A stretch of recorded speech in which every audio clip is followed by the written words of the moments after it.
When you were a child, what did you want to be when you grew up? A footballer? An actress? A doctor? Well, when I was a little girl, whenever I was asked the question, my answer was pretty much always the same. When I grow up, I want to become a man.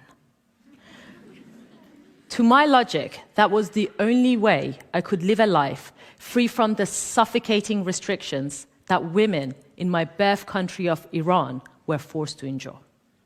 I'm not quite sure where this line of thinking started from, but a particularly hot summer's afternoon comes to mind. I was 9 years old, and along with my family, as we did on every summer holiday, we had traveled to the north of Iran, to a little seaside village called Chamkhale. For as long as I remember, some of my best childhood memories are of me swimming in the Caspian Sea, paddling in its waves, and making sandcastles on its gorgeous beaches. All of those lovely memories, though, were about to be rewritten.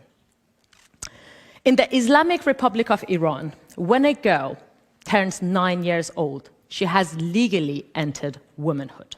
And that means having to follow a series of restrictive rules written by men, the most symbolic of which is probably the mandatory wearing of the hijab.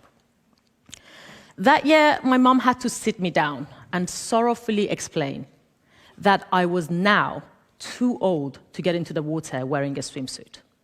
Now that I was 9 years old, it was illegal. And if I wanted to get into the water, like all the other women, I had to go in fully covered from head to toe. I had to go in wearing a pair of trousers, a long-sleeve top, and a loose covering called the manteau to cover it all, and of course, the headscarf.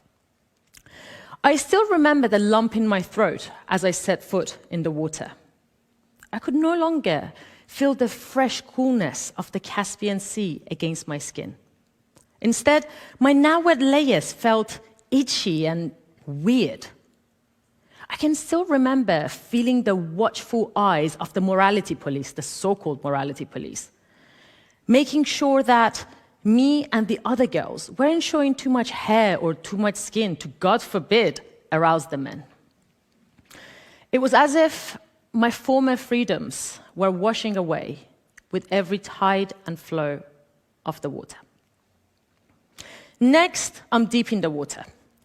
I was a good swimmer, but my layers were so heavy and restrictive. I tried to gasp for air, but my headscarf kept blocking my face. The tides were pulling me further and further out.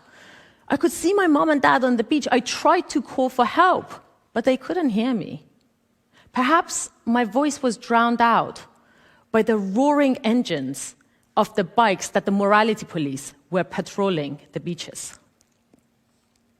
The tides continued pulling me further and further out, and hopelessness started creeping in. Next, I wake up on the beach, cold, wet, shivering. It turns out my father had just spotted my struggles in time and had rushed in to get me.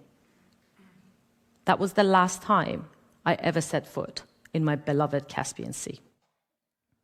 Growing up in the Islamic Republic of Iran, every day it felt as though I was going through the same experience, but in different ways. And looking at the women in my life, they seemed to be going through the same thing too, in different ways. And the older I grew, the further out the tides of oppression, injustice, inequality felt like they were pulling me in. Wherever I turned, shame, fear, and especially hopelessness were ever present. Women in Iran are second-class citizens. They have almost no access when it comes to some of the most basic rights, like divorce, custody of children, and even travel. They have no legal protection against sexual harassment and domestic violence. They're not allowed to sing in public or have sex outside of marriage. And they're only allowed to show their face and hand in public. In the 20 years or so since I almost drowned, nothing has changed. Iranian women have been adrift in a vast sea of oppression. Their only way out for those who could is to leave themselves at the mercy of people smugglers, set out on dangerous journeys in hope of finding safety in a land far away. That's what happened to me. Age 12, along with my mom and my baby sister, we escaped Iran. And after years of living in refugee camps across Europe, sleeping rough, and being at the mercy of some very, very dodgy people smugglers, we finally found safe haven here in the UK. For my friends and family who stayed behind, there was little hope for change. And so, when in September last year, 22-year-old Mahsa Jina Amini stepped out of the metro onto the bustling streets of Tehran, there was little reason to expect a change to the status quo. The same way that it's happened to my own mother and many other women I know, Mahsa was arrested by the so-called morality police because, in their opinion, she was showing more hair than they deemed acceptable. 3 days later, Mahsa died in police custody. This time, though, something changed.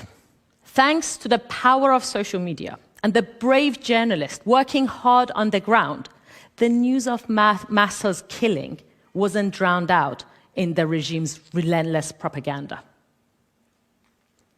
In the same way that the unjust killing of George Floyd ignited the Black Lives Matter movement, the unjust killing of Mahsa Amini ignited the biggest anti-regime protest across Iran since the formation of the Islamic Republic in 1979. For the first time in decades, women in Iran are finally daring to defy the strict morality laws. In a fight for equality and dignity, they're taking off their headscarves, burning them in bonfires, and some are cutting off their hair. They're chanting, Zan, Zendegi, Azadi. Women, life, freedom. Furious crowds are calling for democracy, for freedom of speech, for freedom of expression, whilst many others are calling for the fall of the supreme leader, Ali Khamenei. Khamenei is Iran's spiritual leader and has the final say over all government matters.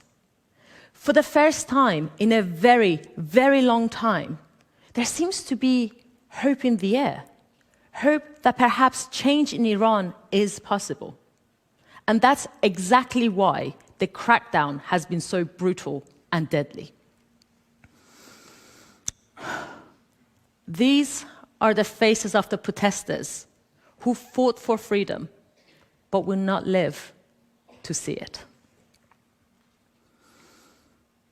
Since the protest began nearly 5 months ago, around 500 people have been killed, nearly 80 of those children.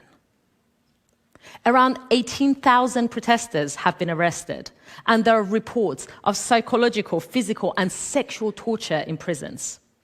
There has been a series of hasty trials, forced confessions, and public executions of the protesters. The authoritarian regime of Iran is clearly desperate to kill any and all hope, because they know that for as long as we remain hopeless, we'll resign to their oppression and injustice. But as history has shown over and over again, the light of hope emerges from the depth of darkness. Hope is angry, it's defiant.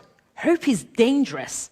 Hope is standing its grounds on the streets of Iran, chanting women, life, freedom. Hope is in political prisons, biding its time, sustaining those in shackles. Hope has now spread to the four corners of my birth country. As a journalist, I can't travel to Iran.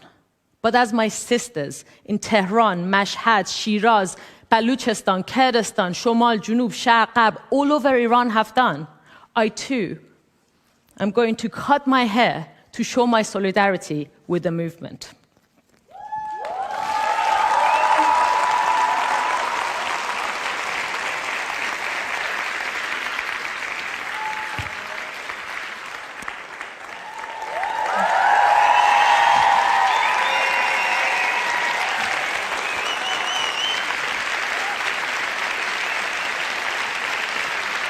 Thank you.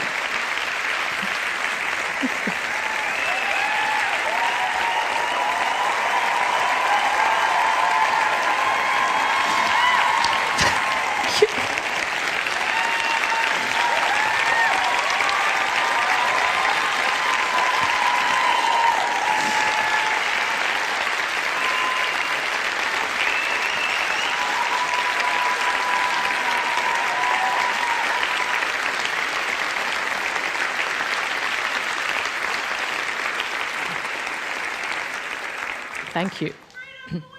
Yes. This hair, for too long, has been intertwined with religion and politics. But I say with my sisters in Iran, no more.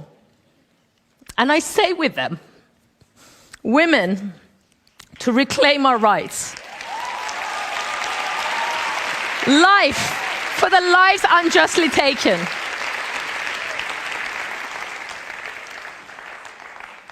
Freedom for the liberation of my people.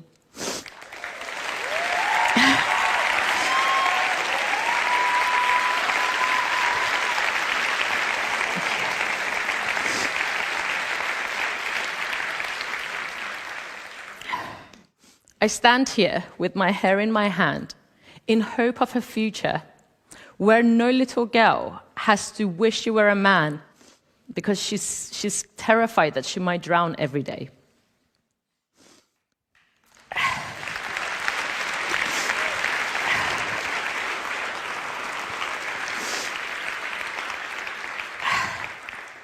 Yes, the crackdown is brutal. And yes, there might not be a solution in sight yet. But the only thing that can help create and sustain one is hope. Sorry.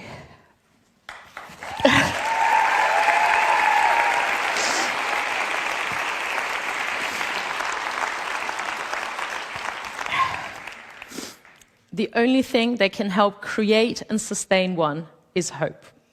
And every single one of us can take a step and play our part. I'm standing here speaking to you now. Many non-Iranians and Iranians outside of Iran have been signing petitions, going to protest, putting pressure on their governments so that in turn they put pressure on the Iranian regime and government. For the past few months, I've been speaking to protesters inside of Iran, and they tell me how much it matters to them that we on the outside stay informed and engaged. So let's try our best to make certain that those of us on the shore let those at sea know that we see them, that we hear their cries. Thank you for taking a step towards a future where freedom is not just a dream, but a reality. Not just for women, but for everyone. And not just in Iran, but everywhere. Thank you.